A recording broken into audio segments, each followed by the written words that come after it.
আদামু মির রাব্বিহি কালিমাত, আদম আলাইহিস সালাম তার রবের কাছ থেকে কিছু কালিমা শিখে নিলেন।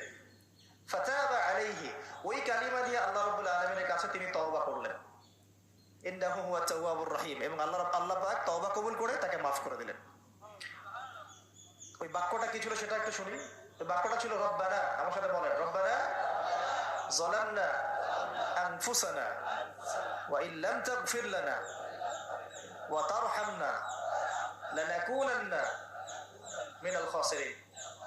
মানে অর্থ হচ্ছে, হে আমাদের রব, রব্বানা যালামনা আনফুসানা, আমরা নিজেদের নফসের উপর জুলুম করেছি, ওয়া ইল্লাম তাগফির লানা, আপনি যদি আমাদেরকে মাফ না করেন, ওয়া তারহামনা, আমাদের উপর রহম না করেন, লানাকুনান্না মিনাল খাসিরিন, আমরা অবশ্যই ক্ষতিগ্রস্তদের অন্তর্ভুক্ত হয়ে যাব।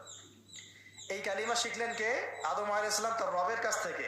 এই কালিমাই দোয়া দিয়ে তিনি তওবা করলেন, আল্লাহ রাব্বুল আলামিন তাকে মাফ করে দিলেন। তবে তিনি বলে দিলেন আর জান্নাতে থাকা হচ্ছে না।